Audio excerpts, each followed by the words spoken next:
할렐루야. 예, 사랑하고 축복합니다. 여러분, 미국의 멀리뛰기 선수였는데요, 밥 비먼이라고 하는 선수가 있었습니다. 근데 이 선수는 올림픽에 나가기 전에 한 번도 그 당시 러시아 선수가 1등을 하고 있었는데요, 그 기록을 넘어본 적이 없는 거예요. 메달권 받기였습니다. 근데 자기 순서가 되어서 이제 나가려고 하는데, 옆에 있었던 다른 동료가 와서 이런 격려를 해주는 거예요. 야, 넌 지금까지 최선을 다해 왔어. 이제 망설이지 말고 힘껏 뛰어올라. 그게 네가 도움발을 딛고 뛰어오를 때 마치 새가 나르듯이 너는 아주 멀리 뛰게 될 거야. 마지막이라고 생각하고 힘껏 달려. 이런 얘기를 해주는 거예요. 그리고 그 출발선상에 섰는데 막 이런 기분이 드는 거죠. 막 기분이 진짜 날아갈 것 같고 막 그런 기분이 들어서 뛰었는데요, 그때 당시 멀리뛰기 세계 기록이 8.35, 36 정도밖에 안 됐거든요. 근데 무려 8.9m를 뛰게 되어집니다.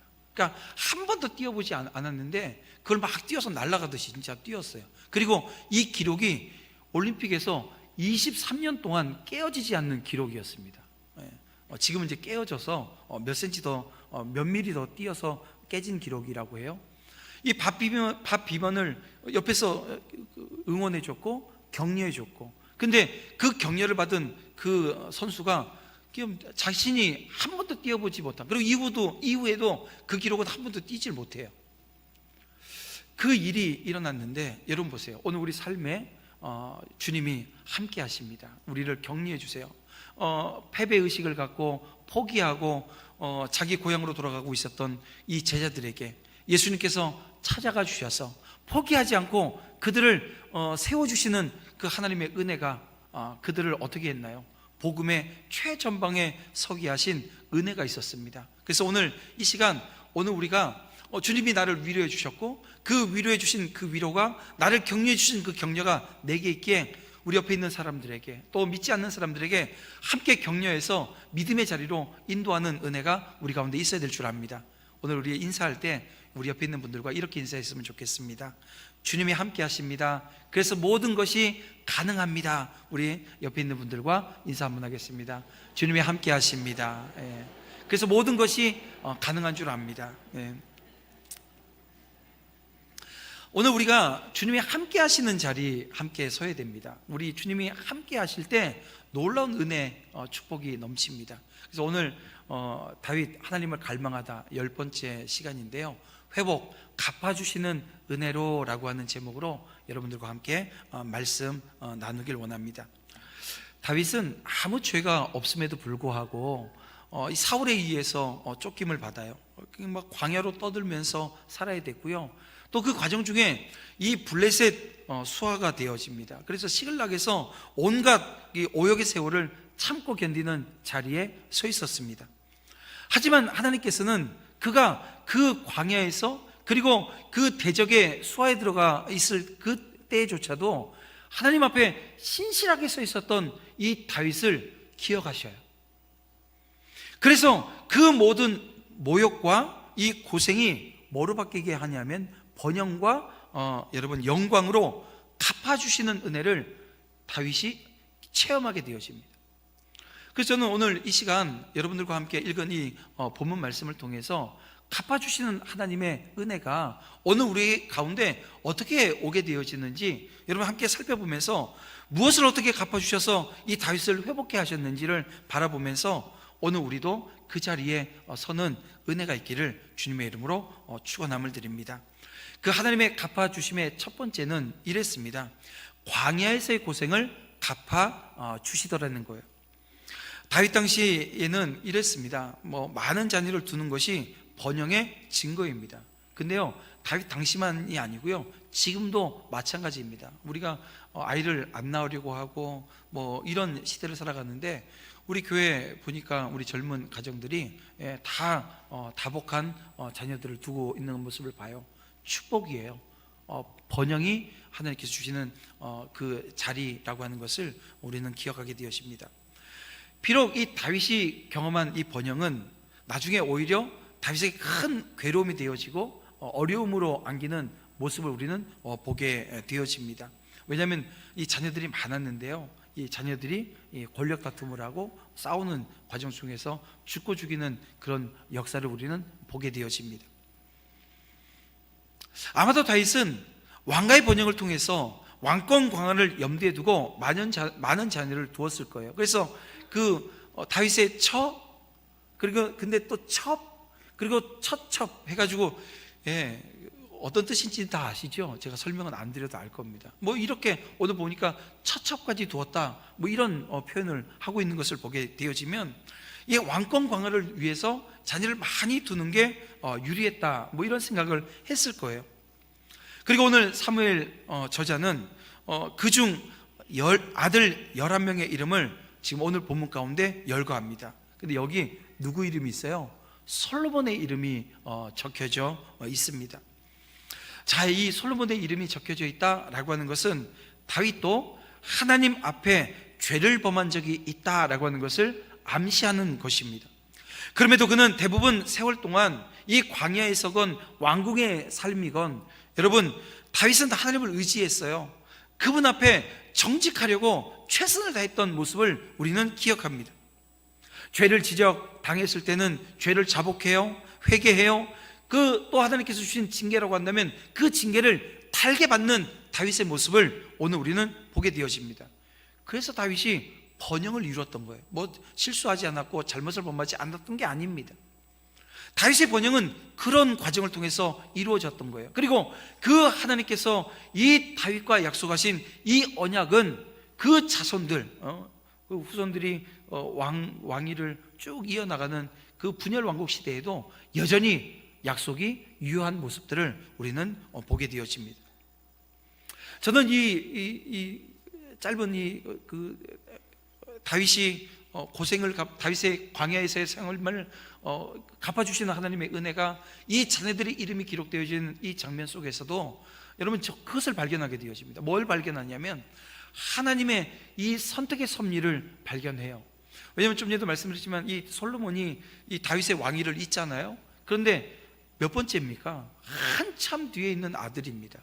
그러니까 맏아들이 있고 둘째가 있고 셋째가 있는데요, 이 권력 다툼 속에서 이게 성범죄를 저질러서 죽고 죽이는 그런 과정 속에서 다 무너집니다. 그렇다 하더라도 이 솔로몬에까지 올 자리는 아니거든요. 근데 하나님이 선택하시더라는 거예요. 여러분, 그 하나님의 선택하심을 보면서 오늘 우리는 그 선택하심을 자꾸 이해하려고 합니다. 그러니까 의문을 품고 왜 그랬지라고 하는 물음표를 붙이게 되어지는데, 여러분, 이해하려고 하는 것이 아니라 그 하나님의 선택하심에는 우리의 감사가 있어야 되는 거예요. 여러분, 저와 여러분이 하나님께서 불러주셨고 그리고 선택해 주셔서 이 자리에 지금 함께 예배하는 자리에 서 있습니다. 그래서 오늘 우리가 옆에를 보면서 아니 왜 저 사람은 왜 하나님 선택하셨지? 이게 아니고요, 하나님 앞에 감사해야 되는 거예요.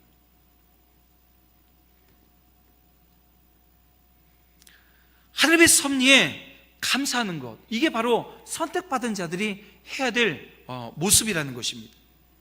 때로는 내가 지금 광야에 있어요. 아마 지금 광야의 삶을 살고 계시는 우리 성도님들 계실 겁니다. 하지만 이 광야라 할지라도 그 모든 것을 갚아주실 그 하나님, 그 예수 그리스도를 바라보면서 갈망하면서 오늘도 주님 앞에 엎드려지는 은혜가 오늘 저와 여러분 가운데 있어야 된다는 거예요. 여러분, 어떤 시련 가운데 있습니까? 어떤 아픔 가운데 있습니까? 어떤 광야에 여러분 서 계시나요? 또 왕궁의 삶을 사시는 분들도 있을 거예요. 예, 모든 것이 지금 잘 되어지고 모든 것이 지금 생각하고 계획했던 대로 이루어지는 삶의 자리에 서 계신 분들도 아마 계실 거예요. 그런데요, 다윗이 가지고 있었던 신실함이라고 하는 것은 상황이나 환경에 따라 바뀌지 않습니다. 사방의 음침한 골짜기에서도 또 푸른 초장 위에서도 여호와께서 나와 함께 하심을 믿고 나를 인도하심을 믿고 나를 붙들어 주심을 믿기에 흔들리지 않는 거예요.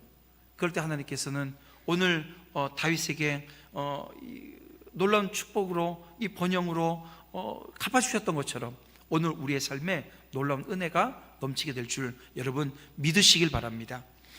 두 번째, 하나님의 갚아주심을 보게 되어지면 우상숭배의 모욕을 갚아주시더라는 거예요. 여러분, 이 다윗과 블레셋 사이에 이 두 번의 전쟁 이야기가 이제 17절부터 이어지는 것을 보게 되어집니다. 여러분, 이것은 모두 이 다윗이 블레셋이라고 하는 이 우상숭배자들의 아래서 겪었던 이 모욕을 갚아주시는 의미가 있는 거예요. 자, 블레셋 입장에서 보게 되어지면 다윗은 자신들이 친하고 이 수하에 있었던 자였거든요. 근데 갑자기 이스라엘에 통일된 이스라엘의 왕이 되었다라고 하는 소식을 들어요. 그럼 어떤 생각을 할까요?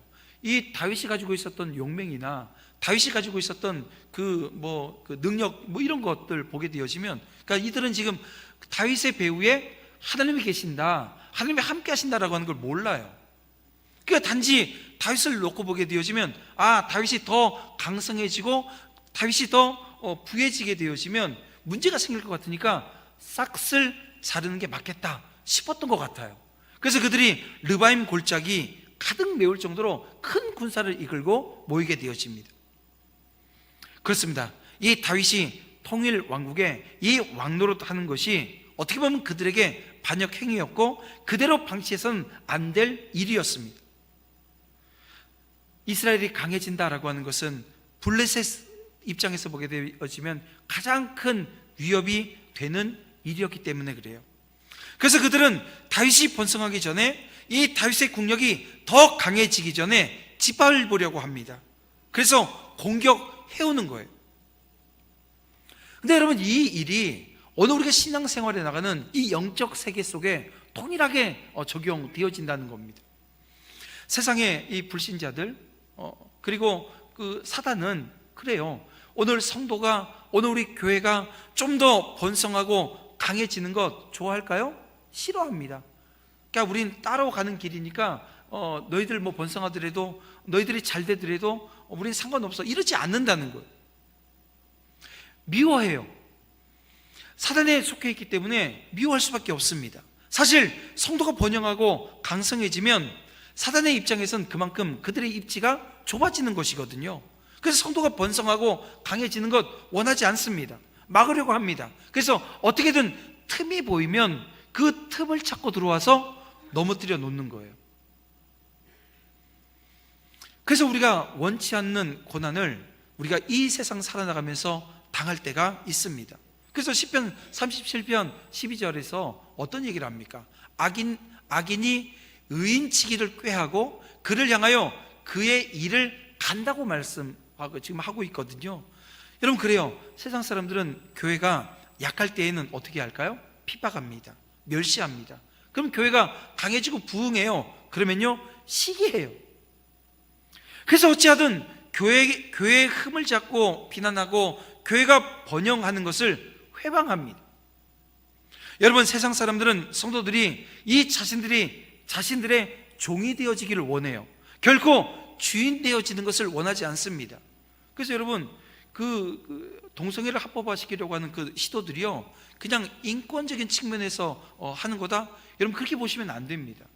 여러분, 이것은 교회를 핍박하는 것이고 하나님이 말씀하신 그 말씀을 제한하려고 하는 시도라고 하는 거예요.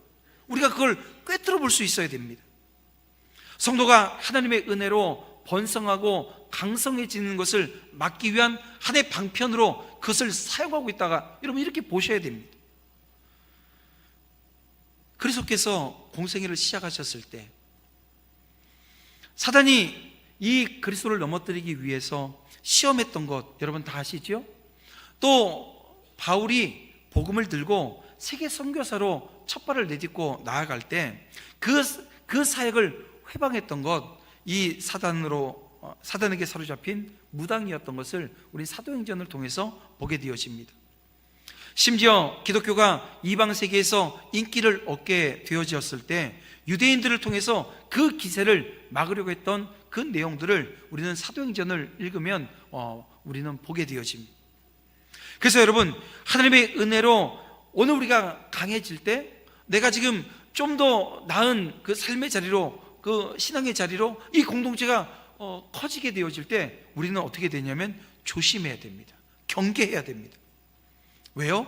우리가 높아질수록 이 사단의 회방과 공격 역시 강해지기 때문에 그렇습니다. 그래서 하나님을 의뢰하고 갈망하는 이들에게 필요한 게 있어요. 담대함이라고 하는 게 필요합니다. 여러분 17절 그 하반절 보게 되어지면 다윗이 이 블레셋이 쳐들어왔다는 소식을 듣고 취하는 행동이 하나 있습니다. 뭐냐면 다윗이 듣고 요새로 나가니라 라고 말씀하고 있습니다. 불의한 세력의 공격 앞에 지금 다윗은 담대함으로 뭘 준비하고 있어요? 전쟁을 준비합니다. 요새로 나갔다는 건 전쟁 준비하겠다는 거예요. 여러분 담대함이라고 하는 말의 뜻이 뭡니까? 겁이 없는 것이고요, 또 용기가 강한 자세를 말합니다. 하나님은 성도들에게 항상 담대할 걸 말씀해 주셨습니다. 그래서 신명기 31장 23절에 보면 강하고 담대하라, 내가 너와 함께 하리라고 말씀하십니다. 또 요한복음 16장 33절 말씀을 보더라도 세상에서는 너희가 환난을 당하나 담대하라, 내가 세상을 이겼다고 우리 주님께서 말씀하셔요. 격려해 주시는 거예요. 우리를 다시 그 담대함의 자리로 이끌어 주시는 겁니다. 그렇습니다. 여러분 우리 성도의 담대함은 여러분 성도가 가지고 있는 특징이에요. 당시 이 블레셋 족속은 가나안 족속 중에 가장 강한 족속입니다. 그리고 그들이 가지고 있었던 그 무기들, 이 철병거 최신식 그 당시 무기였습니다. 그것으로 무장한 군인들이 지금 쳐들어오는 거예요. 근데 여러분 역사적으로도 보세요. 마지막 사사였던 삼손 같은 경우 이 블레셋에게 졌어요, 이겼어요? 결국 지고 말지 져버렸거든요. 그리고 이 사울 왕 또한 블레셋과의 전쟁에서 전사하고 말았습니다. 그런데 다윗은 조금 더 두려워하지 않습니다. 그것은 그가 하나님을 의뢰했기 때문이에요. 하나님을 의지했기 때문이에요. 하나님께서 자신과 함께함을 믿었기 때문입니다. 그래서 다윗이 항상 그 전쟁에 섰을 때, 그리고 이 고난 앞에 섰을 때 고백하는 고백이 있습니다. 시편 27편 1절 말씀인데요, 우리 다 같이 한번 읽어보겠습니다. 함께 읽습니다. 시작. 여호와는 나의 빛이요 나의 구원이시니 내가 누구를 두려워하리요. 여호와는, 여러분 이 동일한 표현들이 계속해서 다윗의 시에 나옵니다. 여호와는 나의 빛이요 나의 구원이시니 내가 누구를 두려워하겠냐고. 여호와는 내 생명의 능력이시니 누구를 무서워하겠냐고. 이게 자신을 향해서 끊임없이 고백하고 또 그것을 또 주변에 있는 많은 사람들에게 증거하는 자리에 서 있었던 이 다윗을 우리는 보게 되어집니다. 소년 시절 다윗을 한번 기억해 보세요. 골리앗 앞에 섰을 때 어땠나요? 이 사울이 자기가 입고 있었던 이 군장들 이런 거 다 내주면서 이거 입고 나가 싸우라 그러는데 이 10대 소년이 이게 어울리지도 않고 맞지도 않아요. 너무 큰 거예요. 그러면서 자기 그냥 다 벗고 나가서 외칩니다. 뭐라고요? 골리앗을 향해서 외칩니다. 너는 칼과 단창으로 내게 다가오지만 나는 만군의 여호와의 이름으로 내게 가노라. 만군의 여호와 이름, 그 하나님의 이름만 지금 붙들고 나아가는 거예요. 여러분 이렇게 하나님을 의뢰하면 담대해집니다. 여러분 다윗이 의지했던 하나님 누구십니까? 천지를 창조하신 만군의 하나님이십니다. 이 세상 모든 것이 그 하나님의 주권 아래 있어요. 이걸 믿는 거예요. 이걸 의지하는 거예요. 이걸 붙드는 거예요. 그리고 담대하게 나아가는 것입니다. 여러분 이 세상에 일어나는 그 모든 일들이 하나님의 허락하에서만 일어남을 여러분 믿으시길 바랍니다. 참새가 땅에 떨어지는 것조차도 하나님의 허락하지 않으시면 불가능하다. 이거 오늘 우리 주님이 말씀해 주신 내용 아닙니까? 그래서 오늘 우리가 하나님을 의뢰하게 되어지면, 하나님을 붙들고 의지하게 되어지면 오늘 우리는 담대할 수 있는 거예요. 신앙으로 무장하고 있는 성도일지라도 어떤 일을 만나게 되어지면 두려움을 가질 수 있어요.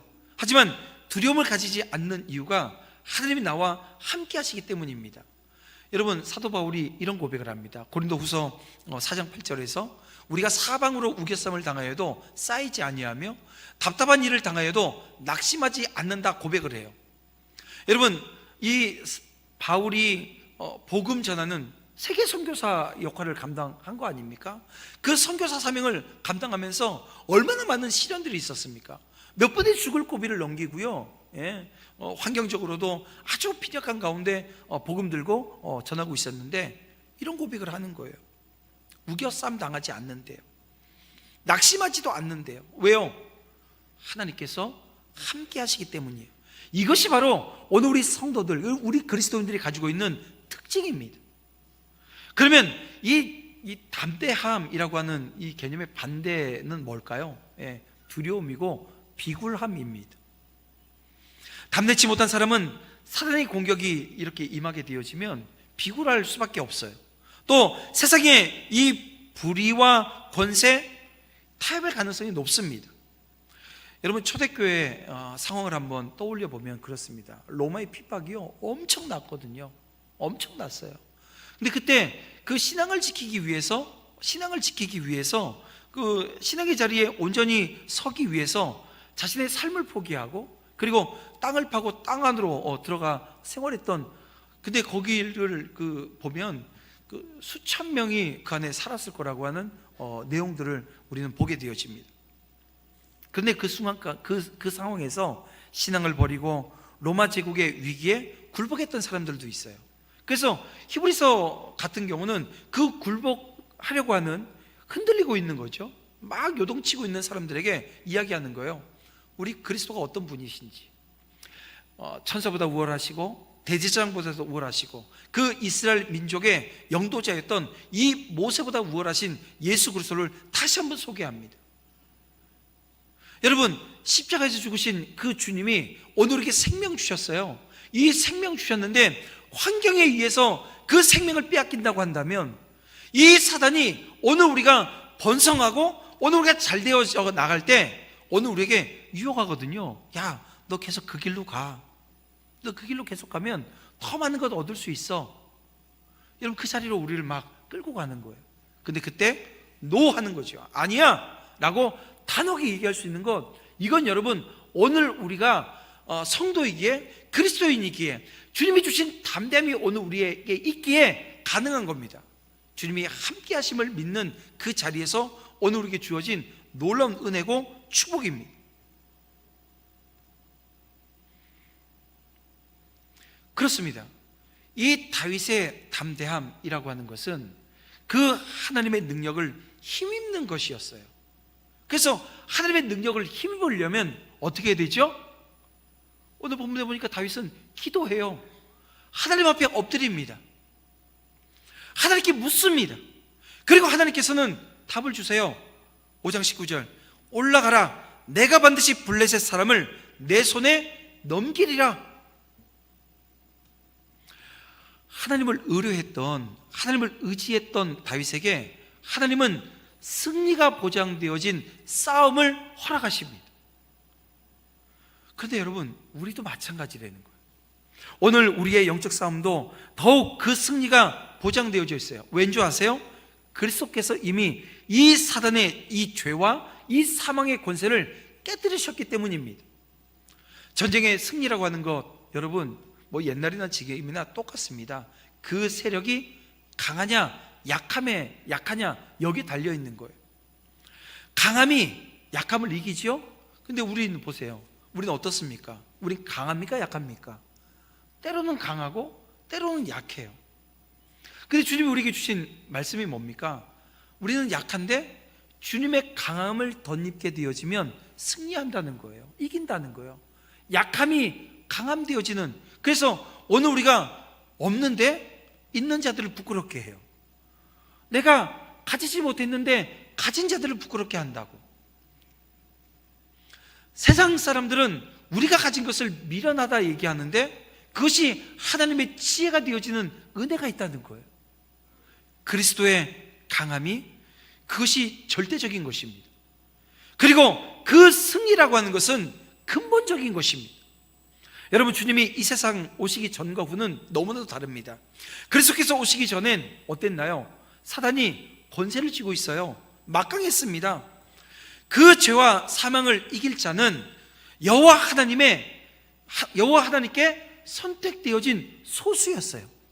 하나님은 이스라엘 민족 선민으로 선택하셨지만 그들이 어땠나요? 계속 넘어져요. 불순종해요. 온전히 서지 못합니다. 근데 하나님께서는 그 서지 못한 그 민족 안에 정말 하나님을 앙망하고 하나님을 갈망하며 하나님 앞에 서 있는 소수의 남은 자들, 그래서 그루터기라고도 표현하고 남은 자라는 거예요. 여러분, 그 소수의 사람들을 통해서 이 신앙의 믿음이 이어져 내려오도록 하셨다는 거예요. 그런데 예수님께서 십자가에서 그 대속의 죽음을 통해서 오늘 우리를 구원하시기 위한 그 사역을 완수하시고 부활하시고 승천하신 이후에는 여러분 어떻게 되어집니까? 하나님의 은혜가, 하나님의 생명이, 하나님의 의가 오늘 우리 가운데 임해서 이 땅에 믿는 자들이 왕노릇할 수 있도록 인도해 주셨다는 거예요. 누구든지 그리스도의 대속의 은혜를 믿기만 하면 그 생명의 권세 안에 있게 되어지는 것입니다. 그래서 여러분, 오늘 우리는 십자가 전해요. 오늘 우리는 십자가에 죽으신 그 예수님만 바라고 그 예수님을 전하는 자리에 섭니다. 이번에 캄보디아 그 파송 선교를 결정하면서 오늘 우리 교회는 다시 한번 그 능력을 힘입어 그 캄보디아라고 하는 그 불신의 나라에, 그 불교의 나라에 예수 그리스도 십자가만이 능력이고 십자가만이 생명이고 이 십자가만이 오늘 이 세상을 구원할 능력임을 우리는 선포하는 자리에 이제는 계획을 세우고 오늘 우리가 주도적으로 그 일을 해나가길 원하면서 그 사역을 준비하는 과정 중에 있습니다. 하나님은 작은 그 움직임 속에, 작은 결단 속에 오늘 우리 중심이 그곳에 향하는 그 은혜를 통해서 놀라운 일들을 하실 거라는 거예요. 왜요? 승리는 이미 주어져 있는 것입니다. 잘 될까? 가능하겠어? 아니요, 됩니다. 여러분, 하나님께서 하게 하셨고 하나님께서 함께 하십니다. 우리가 하는 것이 아니라 하나님이 함께 하시는 거예요. 여러분, 그 놀라운 일, 그 승리가 보장되어진 이 선교에 여러분 오늘 우리 모두가 함께 동참하는 은혜 역사 있게 될 줄 믿습니다. 자, 그러면 이 승리가 보장되어진 성도들, 이 성도들이 그럼 좀 지녀야 될 게 있거든요. 그게 뭐냐면 몇 가지를 말씀드리면 이겁니다. 믿음이 먼저 지켜져야 된다는 거예요. 성경은 이렇게 말씀합니다. 요한일서 5장 4절에 보면 세상을 이기는 승리는 이것이니 우리의 믿음이니라 라고 말씀하고 있어요. 승리를 약속하신 주님의 언약을 어떻게 하자고요? 믿자고요. 굳게 믿고 우리는 한 걸음을 내딛는 거예요. 전진하는 거예요. 여러분, 그때 하나님이 함께 하십니다. 근데 이때 필요한 게 있어요. 겸손입니다. 다윗처럼 매사에 하나님을 의지하고 그분의 뜻을 먼저 쫓는 자리에 저와 여러분 서야 된다는 거예요. 그럴 때 또 필요한 게 하나 더 있어요. 인내입니다. 믿음, 겸손, 인내. 여러분, 믿음은 이 성도의 삶의 기반이 되어집니다. 그런데요, 인내는요 믿음의 기반입니다. 믿음을 지켜나가려면 뭐가 있어야 돼요? 인내하지 않으면 힘든 거예요. 지켜내질 못해요. 오늘은 내가 승리하는데 내일은 넘어져요. 그리고 더 넘어져요. 그리고 다시는 돌아오지 못하는 자리로 가게 되어지는 그 환경들이 있습니다. 여러분, 믿음이 오늘 우리를 이기게 하시는 하나님의 능력입니다. 그래서 우리가 신앙생활을 하면서 늘 이기는 자리에 서야 되잖아요. 그건 믿음이 지켜지면 돼요. 믿음이 무너지게 되어지면 다 무너집니다. 그래서 우리 믿지 않는 우리 성도들, 우리 가정에 믿지 않는 형제들, 뭐 부모님 아니면 자녀들이 있을 수 있어요. 근데 지는 게 뭐냐면 이런 거예요. 더 이상 내가 얘기해도 듣지 않는데 하고 내려놓는 게 지는 겁니다. 이기는 건요, 여전히 하나님의 자녀 되어질 것을 믿는 거죠. 여전히 하나님께서 선택하셨음을 믿는 거예요. 하나님께서는 절대 하나님의 자녀들 잃지 않습니다. 한 영혼도 잃지 않겠다 하시는 것이 오늘 우리의 아버지의 마음임을 우리는 기억하면 됩니다. 그리고 완성되어질 그 승리의 날이 언제입니까? 주님이 다시 오시겠다라고 했던 이 재림의 날입니다. 그날이 심판의 날이고 오늘 우리에겐 승리가 완성되어지는 날이 되어줄 것입니다. 그날까지 오늘 우리는 믿음으로 또 겸손함으로 그리고 인내하며 마지막 때에 충성된 자로 온전히 서는 은혜가 우리 가운데 넘치기를 주님의 이름으로 축원함을 드립니다. 그랬습니다. 이 다윗은 하나님의 능력으로 이 블레셋을 물리쳐요. 그리고 그것을 바알브라심, 바알을 쪼갰, 부숨이라고 하는 그 뜻이 가지고 있는 이 바알브라심으로 부르게 되어집니다. 우상 숭배하던 그 땅에서 그 숱한 오역의 세월을 보냈던 이 다윗이 그 우상을 버리고 이제 도망가 버린 거예요. 누가 이긴 거예요? 참신이 하나님이심이 선포되어진 것입니다. 이것을 통해서 하나님은 갚아주시는 놀라운 축복의 역사 허락해 주셨던 거예요. 여러분, 오늘 우리도 그럴 수 있어요. 여러 사정으로 인해서 신앙생활을 지속하는 것이 어려운 분들 우리 주변에 있습니다. 그러나 어떤 상황에서도 여러분 주님 붙드시길 바랍니다. 주님을 온전히 붙드시길 바랍니다. 그러면 주님께서 함께 해주세요. 회복시켜 주세요. 여러분, 이 축복이 오늘 여러분들 가운데 넘치기를 주님의 이름으로 축원함을 드립니다. 마지막으로 그 하나님의 갚아주심은 진정한 왕이 되어 주심으로 오늘 우리 가운데 임하게 되어집니다.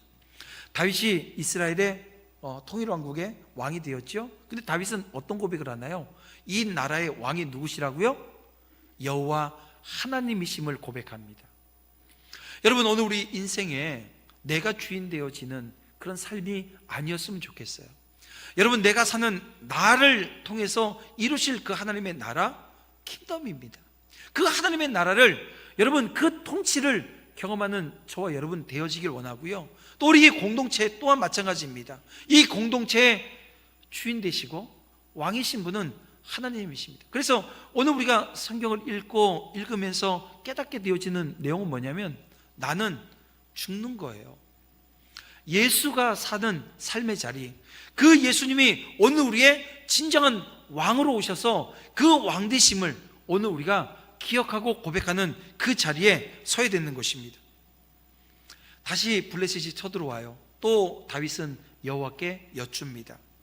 이제는 매복하라는 거예요. 기습작전을 알려주십니다. 게다가 직접 선봉에 서시겠다 말씀해 주셔요. 여러분, 늘 자신이 하나님의 종이라고 하는 사실을 잊지 않았던 다윗은 하나님의 명령을 따릅니다. 그 결과 블레셋군을 몰아내는 것으로 오늘 본문은 마무리하고 있습니다. 사울이 패한 후에 이 블레셋은 이스라엘 영토 상당 부분을 빼앗아 있었습니다. 근데 이 전쟁으로 지금 그걸 다 회복한 다윗의 모습을 보게 되어집니다. 그리고 이 다윗이 땅을 회복하는 그 과정은요, 그냥 블레셋 통해서 조금 회복하고 만 게 아니라 하나님이 아브라함에게 주셨던 약속, 가나안 땅을 내게 주리라 라고 했던 이 땅에 대한 약속이 이 다윗을 통해서 이루어집니다. 엄청난 시간이 흘렀는데요, 그 하나님의 약속은 그대로 유효해서 그대로 이루어지는 놀라운 축복을 경험하게 되어집니다. 이처럼 성도는 마찬가지로 선한 싸움을 하는 하나님의 군대로서의 역할 감당해야 됩니다. 그런데 이 싸움은요 참 재밌는 싸움입니다. 뭐냐면 내가 싸우는 것 같은데 내가 싸우는 게 아니라 누가 싸우신다고요? 하나님이 싸우시겠다고. 지금 오늘 본문의 다윗에게 매복작전을 피시면서도 뭐라고 말씀하세요? 직접 선봉에 서시겠다 말씀하십니다. 마찬가지로 여러분, 오늘 우리가 싸워나가야 될 이 영적인 싸움, 여러분 육적 싸움이 아닙니다. 영적인 싸움입니다. 이 싸움은 하나님이 오늘 우리의 선봉에 서시겠다고 말씀해 주시고요, 함께 해주시겠다고 말씀해 주고 있습니다. 하나님께서 왜 성도의 선한 싸움을 앞장서시겠어요? 그것은 성도의 싸움이 곧 하나님의 싸움이기 때문에 그렇습니다. 그래서 모세는 신명기 3장 22절에 이런 얘기를 합니다. 너희는 그들을 두려워 말라. 너희의 하나님 여호와께서 친히 너희를 위하여 싸우시리라.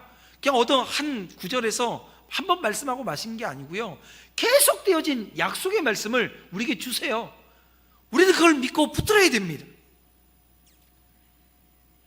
그래서 이 말씀을 광의적으로 볼 때 성도의 선한 싸움은 사단을 응징하는 하나님의 거룩한 싸움이라는 거예요. 그리고 그 싸움에 하나님께서는 우리를 불러주셨습니다. 세워주셨습니다. 그리고 오늘 그 싸움을 승리하게 하신 그 하나님을 경험하게 해주세요. 체험하게 해주세요. 제가 신방 중에 한 권사님에게 이런 권면을 했어요. 권사님, 지면 안 돼요. 이겨야 돼요. 뭐가 지는 줄 아세요? 권사님이 내려놓는 게 지는 거예요. 절대 내려놓지 말고 이기세요. 그리고 부탁하지 말고 선포하세요. 오늘 오전 예배 때 그 선포가 통해서 그 아들이 함께 예배 자리로 나왔어요. 여러분, 하나님의 하심은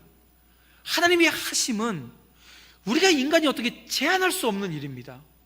제가 일부 예배 드리는데 막 전율이 느껴지는 거예요. 여러분, 하나님의 선포하심, 우리에게 선포하라고 말씀하셨고 나와 함께 하시겠다고 말씀하셨고 이 영적 싸움은 내가 하시겠다고 말씀하신 그 하나님을 믿으시길 바랍니다. 안 된다고요? 내가 안 되는 거죠. 우리 하나님의 하시는 그 일은 절대 여러분 우리 인간의 연약함으로 제한할 수 없음을 여러분 헤아리시길 바랍니다. 우리 앞에 허다한 천군 천사가 늘 전진하고 있음을 믿으시길 바랍니다. 그래서 그들이 이 천군 천사가 막 움직이면 무슨 소리 나겠어요? 척척척척 막 이동하는 소리 들리잖아요. 예. 제가 이명이 있었다고 저 지금도 이명이 있어요. 근데 저는 이 귀에서 나는 소리를 그 소리로 대체해 버렸어요. 하나님 나와 함께 하시는 소리로. 하나님께서 천군 천사 통해서 나를 인도하시는 소리로. 그랬더니 소리가 안 들려요. 그리고 하나님이 나와 함께 하시는 흔적이니 감사함으로 받았더니요 치유되어지는 거예요. 여러분, 삶의 자리에, 여러분 인생의 자리에 여러분 혼자가 아닙니다. 하나님이 함께 하십니다. 갚아주십니다. 회복시켜 주시는데요, 그 전에 상태로 회복하시는 것이 아니라 그 이상의 삶을 허락해 주시는 거예요. 여러분, 우리는 그 하나님을 믿어요. 그 하나님을 바라봐요. 그래서 내 삶에 고난이 오고 시련이 찾아온다 할지라도 여러분 두려워하지 않습니다. 담대하게 나아갑니다. 승리가 보장되어진 삶의 자리니까요. 피할 길과 승리의 길까지 예비하신 그 주님의 그 놀라운 은혜를 오늘도 구하고 오늘도 그 은혜를 체험하는 우리 모두가 되어지기를 주님의 이름으로 축원함을 드립니다. 겸손히 하나님 앞에 서서 하나님을 갈망하고 섬기면 놀라운 복이, 하나님이 주시는 복이 오늘 우리의 삶 가운데 임할 것을 믿으시기를 주님의 이름으로 축원함을 드립니다. 이제 말씀을 정리해 볼게요. 신앙을 지키며 사는 것 어떤가요? 힘들죠. 네, 힘듭니다. 정말 그리스도인답게 예수님처럼 산다라고 하는 것 십자가 짐 같은 고생임에 틀림이 없습니다. 하지만 그 어려움을 내가 혼자 가는 게 아니에요. 하나님이 동행해 주세요. 붙들어 주세요. 인도해 주세요. 하나님이 나와 함께 하심으로 이겨내면 그 다윗이 경험한 것과 같은 아주 크고 놀라운 그 영광을 오늘 우리가 경험하게 되어집니다. 여러분, 지난 오역의 시간들 충분히 보상받을 영광을 누리는 삶의 자리로, 언제 어디서든 주님이 나와 함께 하심을 경험하는 자리로, 그래서 그것이 영광을 누리는 그 은혜의 자리 되어지는 역사를 우리는 경험하게 될 것입니다.